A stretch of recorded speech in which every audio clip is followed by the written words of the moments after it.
ഓം നമോ ഭഗവതേ വാസുദേവായ. ശ്രീമന്നാരായണീയം ദശകം 81 ശ്ലോകം 9-10.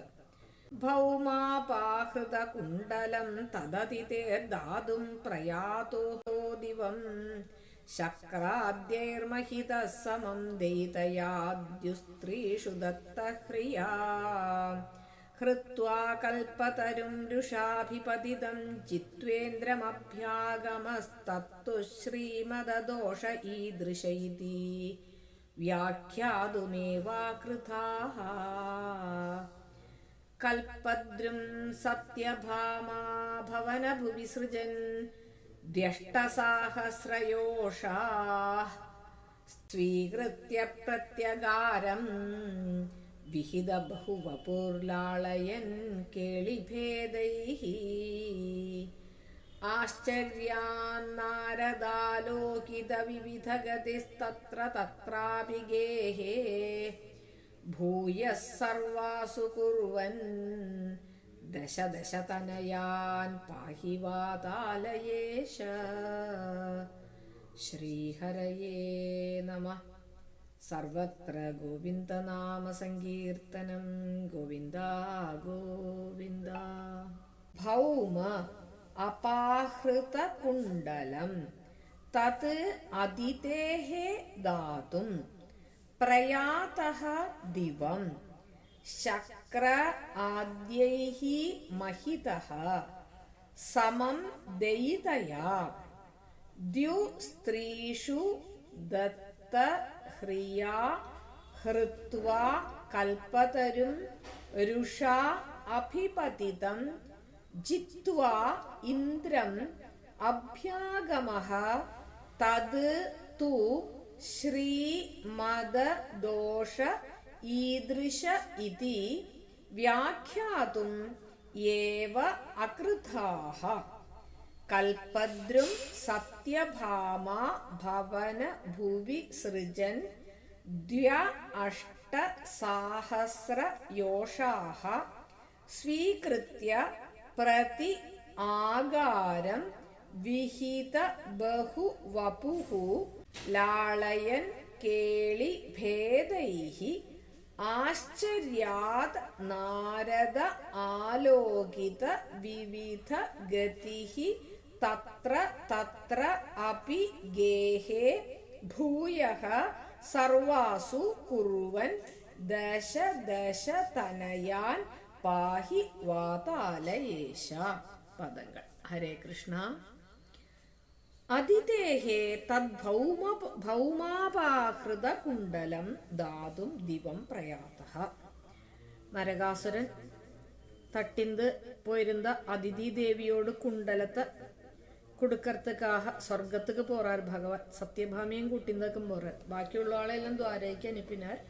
കഴിഞ്ഞിട്ട് സത്യഭാമയും കൂട്ടിന്ന് സ്വർഗத்துக்கு പോறாർ. ദുസ്ത്രീഷു ദത്തഹ്രിയാ ദയിതയാ സമം ശക്രാദ്യൈഃ മഹിതഃ. എന്താ സത്യഭാമാവും ഭഗവാനുമാ അങ്ക പോറത് പാത്തപ്പോ എല്ലാരെയും ദേവേന്ദ്രൻ സത്കരിക്കറ. എന്താ നരകാസുരൻ ഭൗമാപഹൃത കുണ്ടലം ചൊല്ലാലേ കുണ്ടല അപഹരിച്ചെന്ന് പോനാനില്ല. അപ്പത്താൻ ഭഗവാന്റെ വന്ന് ഇവനോട് ദുശ്ചേഷ്ടകളെല്ലാം വന്ന് ചൊല്ലറാൻ ഇന്ദ്രൻ. അതൊക്കെ മുന്നാടി ഒന്നും ചൊല്ലല്ല. തനക്ക് പടർത്തെ അത് ഫീൽ ചെയ്യില്ല. ബാക്കിയുള്ള ആൾക്ക് പടർത്തെ ഒന്നും ചൊല്ലല്ലേ. ദേവസ്ത്രീകളെല്ലാം സത്യഭാമയോട് അഴഹപ്പാത്തിട്ടപ്പിടിയും നാണിച്ച് നിൽക്കറാളാം. ദുസ്ത്രീഷു ദത്തഹ്രിയ എല്ലാരോടും മനസ്സ് ഇതാക്കി വിട്ടോളാം, മോഹിപ്പിച്ചു വിട്ടോളാം. അത്ര അഴകാൻ സത്യഭാമക്ക്. അപ്പൊ വന്ന ഉടനെ എല്ലാരും വാങ്ങുന്നെല്ലാം ചൊല്ലി കുട്ടിന്ന് പിന്നെ വെച്ചാ തനക്ക് വേണമെങ്കിൽ കാര്യം എന്താ കുണ്ടലത്തെ കൊണ്ട് കൊടുക്കറാളെ അതിഥിയോട് കൊണ്ട് കൊടുത്തപ്പോ ரொம்ப സത്കാരം എല്ലാം ഇരുന്നതാ. അങ്ങനെ അത് കഴിഞ്ഞ് സത്യഭാമ അങ്കപ്പടി നടന്നിരിക്കത്തെ എന്താ ഉദ്യാനത്തിലെ പാരിജാതം ഇരുന്നതാ. അതോടൊരു കമ്പ് സാധാരണ സ്ത്രീകൾക്കുള്ള ഗംഗ പോനാലും ഒരു ചെടിയോട് കമ്പെല്ലத்தைയും പറിച്ചു. രാത്രി ഒന്ന് നടുവാളോ നടമാട്ടോളോ പറിച്ചു വരിക. അതേമാതിരി ഒരു കമ്പ പറയ്ക്ക പോറ. ഭഗവാൻ ചോദിച്ച അപ്പം അത് പാത്തപ്പോ ഇത് ദേവന്മാരോട് ഉദ്യാനമാക്കും, ഇതിലൊന്നും എടുക്കപ്പെടാതെങ്കിற മാതിരി എഴുതു. കാര്യം നടക്കறதுக்கு അന്നേക്ക് കാലം പിടിച്ച. ഇപ്പൊ അങ്ങേന്ന് ഒരു ചെടിയോട് കമ്പെടുത്തപ്പോ പെടാതെന്ന് അയച്ച്. കൽപ്പതരും ഹൃത്വാ രുഷ അത് എടുക്ക വന്നപ്പോ അഭിപതിതം ഇന്ദ്രൻ ജിത്വ അഭ്യാഗമഹ. ഒരു കമ്പെടുത്തപ്പോഴല്ലേ പിടിക്ക് വെച്ചത്, അപ്പടിയെ ചെടിയെ പറിച്ച് സത്യഭാമേട്ട കൊടുത്താരാം കൃഷ്ണർ. അത് பார்த்ததும் ദേവേന്ദ്രന് കോപം വന്നതാ, ചണ്ടയ്ക്ക് വന്നിട്ടാണ്. അപ്പോൾ അവൻ ദേവേന്ദ്രന് തോക്ക വയ്ക്കാറാൻ ഭഗവാൻ ജിത്വ, ഇന്ദ്രന് ജയിച്ച് ദ്വാരയ്ക്ക് തിരുപ്പി വരാൻ. തതൂതു ശ്രീമദ ദോഷഃ ഈദൃശഃ ഇതി വിഖ്യാതും ഏവ അകൃതാഹ. എന്താ പരിജാതാപഹരണം, ഇത് എന്നത്ത് കേൾക്കും ഐശ്വര്യത്തിനാല് ശ്രീമത ദോഷ, ഐശ്വര്യത്തിനാല് കൊഞ്ചം മതം അഹങ്കാരം ഇരുന്നതാം ഇന്ദ്രനുക്ക്. അന്ത അഹങ്കാരം എപ്പോ വരുതോ അപ്പോ നമുക്ക് ഭഗവാന്റെ അടി കടയ്ക്കും.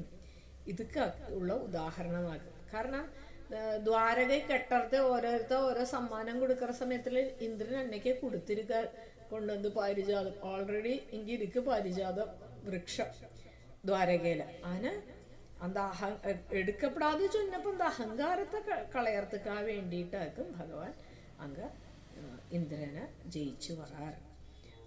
അപ്പടി ചെയ്ത് ഏവം അകൃതാഹ, അപ്പടി ഭഗവാൻ ചെയ്താർ ഐശ്വര്യമതത്തെ എതിർക്കർത്തുക്ക് വേണ്ടിയിട്ടാക്കും. സത്യഭാമാ ഭവനഭുവി കൽപദ്രും സൃജന്, സത്യഭാമയോട് കൊട്ടാരத்துக்கு മുന്നാടി அந்த പാരിജാതത്തെ കൊണ്ട് നട്ടാ. അത് ചൊല്ലുക, ചെടി സത്യഭാമയുടെ അത്തിലായാലും പൂവെല്ലാം വിഴപ്പെട്ടത് രുക്മിണിയുടെ അത്തിലായിരിക്കും. പിടിക്കാലമ്പ്ര രുക്മിണി ദേവി എൻ്റെ പൂവെല്ലാം പറക്കി മാല കോർത്ത് ഭഗവാനുക്ക് ചാർത്തുകൾ താനും തലയിൽ ചുട്ടിപ്പുളം. ദ്യഷ്ട സാഹസ്രയോഷാഹ സ്വീകൃത്യ, ദ്യം എന്ന 2, അഷ്ടം എന്ന 8, 2 into 8 അതൊക്കെ ദ്യഷ്ടം. ദ്യഷ്ടം എന്നല്ലാത്ത 2 into 8 16, 16. സാഹസ്രയോഷാഹ 1000, 16,000 സുന്ദരിമാരെയും സ്വീകൃത്യ. ഒരേ സമയത്തില് ഭഗവാൻ യോഗബലത്തിനാല് പല ശരീരങ്ങളെടുത്ത് ഒരേ സമയത്തിൽ ഒരേപോലുള്ള കൊട്ടാരങ്ങൾ ഉണ്ടാക്കി അതോട് മുറ്റത്തിൽ വെച്ച് 16,000 പേർക്ക് ഒരേ സമയത്തില് വിവാഹം. ഇപ്പൊ 16,000 സ്ത്രീകളെ സ്വീകരിക്കലാമാ ചൊന്നാന. ഇപ്പടി ഒരേ സമയത്തില് 16,000 പേരെയും വിവാഹം കഴിക്കപ്പെട്ടുമാനെ സ്വീകരിക്കുന്നത് കൊണ്ട് തെറ്റില്ലേ. അന്ത യോഗ സിദ്ധി ഭഗവാനുക്ക് ഇരിക്ക്. വിഹിത ബഹുവപുഹു പ്രത്യഗാരം കേളിഭേദൈഹി ലാളയൻ. ഒരേ സമയത്തില് ഓരോ പത്നി ഗൃഹത്തിലെയും ഓരോ തരം വിഹാരം പണിന്ത് അന്ത കുടുംബ ജീവിതം നയിച്ചാർ. അപ്പടിന്ന് നാരദർ ഒരുക്കാ പോവർ. നാരദർ എല്ലാരും ഓരോയിടത്തില് നാരദർ ഭഗവാൻ നാമത്തെ ചൊല്ലുന്ന നാരായണ നാരായണ ചൊല്ലുന്നത് പോഹർ സമയത്തില് അന്ത ഓരോരുത്തർ കേപ്പേ ദ്വാരകയില് എന്നെ വിശേഷം എന്താ 16,008 പേരെല്ലാം വിവാഹം കഴിച്ചിരിക്കാറ് ഒരാള്. ഇന്ന് ഒരാളെ വെച്ച് നമുക്ക് ഒരാത്തില് കഴിച്ചു കൂട്ടം വിടുകാറില്ലേ. എപ്പിടി ഇവർ ഇത്രയും പേരെ മാനേജ് ചെയ്യാറ് എന്നെല്ലാം കേട്ടപ്പോ നാരദരിക്കും തോന്നി തന്നാ ശരി ഒന്ന് പോയി പാക്കലാന്ന് ചൊല്ലി. അപ്പൊ ആദ്യത്തെ രുക്മിണിയോട് ഗൃഹത്തിലെ പുറത്തെ ഭഗവാൻ വേഗം കൂപ്പിട്ടുന്ന് വന്ന് കാലലമ്പി വെച്ച് ബ്രാഹ്മണനല്ലോ വന്നിരിക്കട്ടെ. കാലലമ്പി പൂജ പണി അർഘ്യം പാദ്യം ആചമനി എല്ലാം കൊടുത്ത് ആഹാരം എല്ലാം കൊടുത്ത് പൂജ പണി വെക്കാറാണ്. അപ്പൊ ഞാനിപ്പൊ പറയാൻ ചൊല്ലിയിട്ട് അങ്ങേന്ത് ഇറങ്ങി അടുത്ത ഗൃഹത്തേക്ക് പോറാൻ. അങ്ക പോനപ്പോ അങ്ക തോട്ടത്തിലേതോ വേല പണിന്തിരിക്കാരാ. അപ്പോൾ വാങ്ങോ നല്ല ചൊല്ലി കൂപ്പിട്ട് നാരദരെ കുട്ടിന്ന് പോറാ. കൊഞ്ചം നേരം ഇപ്പൊ പറഞ്ഞില്ല അടുത്തൊരാത്തേക്ക് പോറാളാം. അടുത്ത ആത്തില് പുറത്തെ ആവാത്ത കുഴന്തകൾക്കെല്ലാം എണ്ണയെ തേച്ച് കുളിപ്പാട്ട് റെഡിയാക്കി വെച്ചിരിക്കാരാ. അതൊക്കടുത്ത് കൊട്ടാരത്തേക്ക് പോയി കഴിഞ്ഞപ്പോ അങ്ക വേദമന്ത്രങ്ങൾ നടക്കറതാം, ജപം നടക്കറതാം, ബ്രാഹ്മണ എല്ലാം വന്ന് വേദഘോഷങ്ങൾ നടക്കണം. ഇപ്പടി ഒവ്വൊരു ആത്തിലെ പുറത്തെയും ഒവ്വൊരു മാതിരി ഭഗവാൻ ഇരിക്കാരം. അത് പാത്തിട്ട് ആശ്ചര്യാത് നാരദാലൗകിക വിവിധഗതിഹി, ആശ്ചര്യപ്പെട്ടു പോയിട്ടാരാം നാരദർ. ഇപ്പടി ഒവ്വൊരിടത്തിലും ഇതേ ആളല്ല അങ്ക എന്നുള്ളത് തെരിയും. കാരണം ഇന്തമാതിരി ഇതിലെല്ലാം അങ്കരിക്കപ്പെടുന്നത്. അപ്പൊ ഓരോ ആത്തിലെയും വേറെ വേറെ കൃഷ്ണനായിട്ട് ഇരുന്നാർന്നുള്ളതാകും. ഭൂയഹ സർവാസു ദശ ദശ തനയാൻ കുർവൻ. അതുക്കപ്പുറം ഓരോ പത്നിമാരിലെയും 10 പുത്രന്മാർ വീതം ഉണ്ടാനാളാം. വാതാലേശ പാഹി, അപ്പടിയുള്ള ഹേ ഗുരുവായൂരപ്പ കാത്തു രക്ഷിക്കണമേ അപ്പടിന്ന് പ്രാർത്ഥന പണിക്കറാർ ഭട്ടതിരി. ഹരേ കൃഷ്ണ.